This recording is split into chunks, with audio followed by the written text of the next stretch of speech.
저희 병원 직원들 중에서도 제가 이제 수술을 해드린 분들이 있는데 당연히 휴가가 필요할 겁니다. 사장님이 아니시라면은. 네. 점심은 어떻게 먹나요? 점심이요? 열흘쯤 지나서 회사까지 가시고 한다면은 의사소통 하셔야죠. 이 상태에서도 대화는 되죠. 들리게 답답할지언정. 그러니까 이제 그럼 그 이후에는 이제 통원을 하면서 치료를 받아야 되잖아요. 그때는 어쨌든 반차라 그러나요? 즉 뭐 잔붓기 이런 것도 다 빠지고 100% 붓기가 다 빠지는 시기는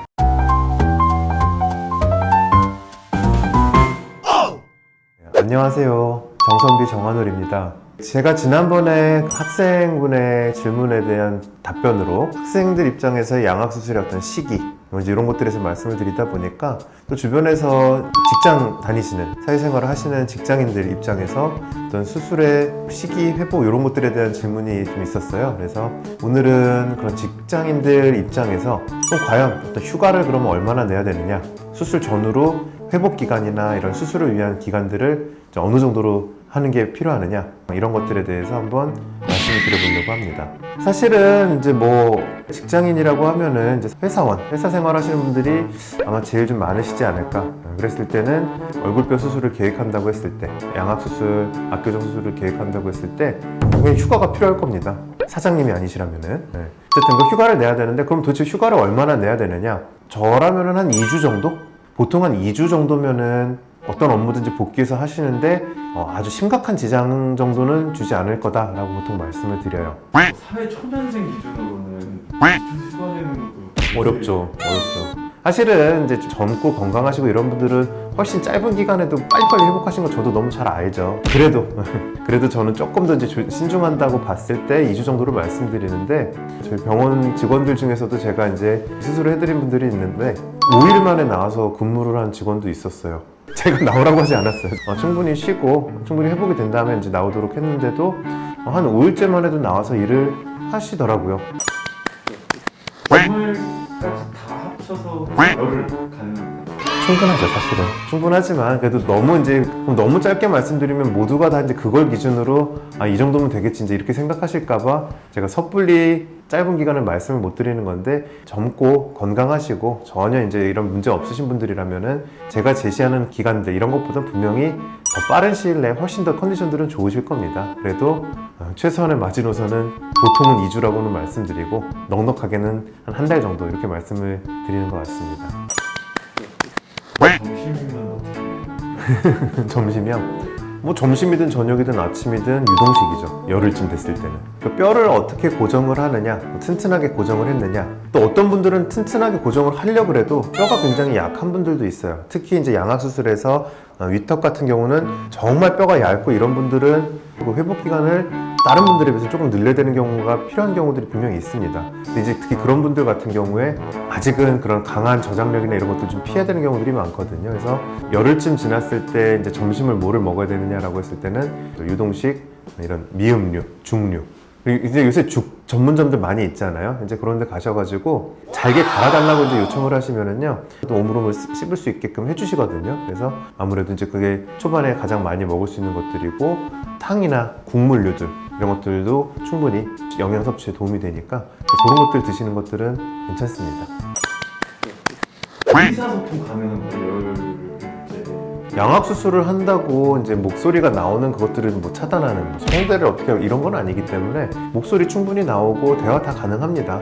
다만 이제 가급적이면은 불필요한 운동들을 그런 외력들을 피하는 게 좋은데 말을 한다는 것도 이게 미세한 진동을 뼈에 주는 거거든요. 그렇기 때문에 가급적이면 말씀을 안 하실 수 있는 상황이면은 적게 하시는 게 유리한 건 맞죠. 수술 직후는 요새 뭐 핸드폰 이런 것도 당연히 없으신 분 대부분 없으시니까 이런 걸로 의사소통을 하신다거나 뭐 이제 서면으로 하시거나 이제 이렇게 하는 것들을 아무래도 회복면에서 그렇게 말씀을 드리는데 열흘쯤 지나서 회사까지 가시고 한다면은 의사소통 하셔야죠. 깔끔한 발음, 명확한 발음은 부족하거나 이럴 수는 있을 텐데 기본적으로 대화하는 것들 충분히 가능합니다. 수술하니까 말을 못하는데 그쵸.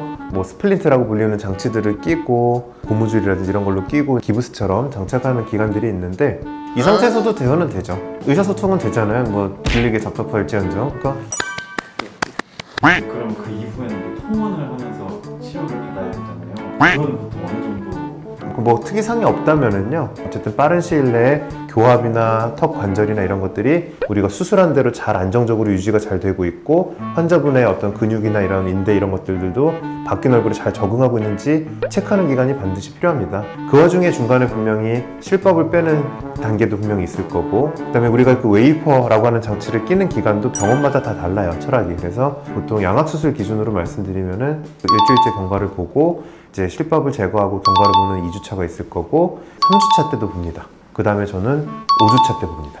그리고 그 다음에는 3개월, 그 다음에는 1년 이렇게 넘어가게 됩니다.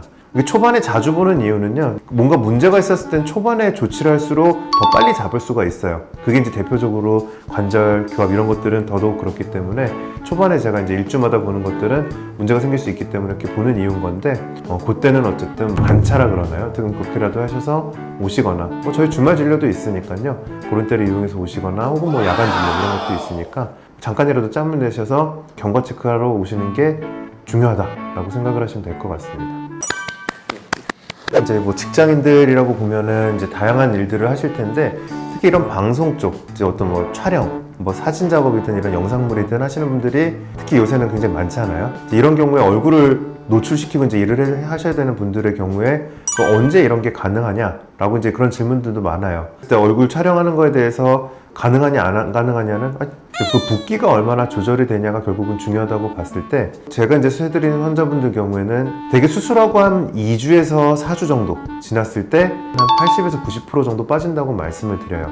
근데 아무리 이제 체질적으로 잘 붓거나 뭐 멍이 잘 들거나 출혈 경향이 뭐 심했다든지 뭐 비만 지수가 높다든지 이제 이런 분들은 좀 길어지는데, 근데 그런 경우를 할지라도 적어도 한 달쯤 지나면은 그래도 못해도 한 80% 정도 이상은 빠진다라고 설명을 드려요.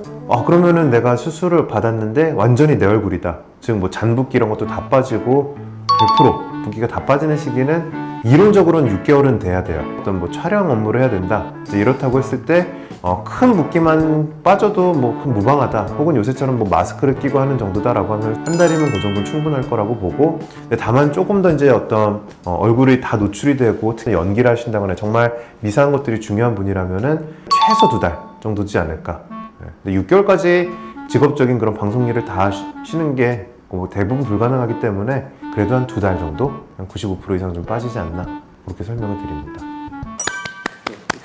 네, 그래서 오늘은 지난 영상이었던 학생 입장에서 어떤 양악수술, 어떤 시기, 이제 이런 얘기들을 다뤘다면은, 오늘은 이제 직장인 분들이 현실적으로 이 양악수술을 위해서 계획을 하셔야 되니까 수술 후에 어떤 회복 시기, 수술 끝나고 이제 병원으로 얼마나 오셔야 되는지 이제 이런 것들에 대해서 간단히 좀 알아봤습니다. 이런 것들을 참고를 하셔서 직장인 분들은 수술 계획, 휴가 일정 계획을 짜시면 좋을 것 같습니다.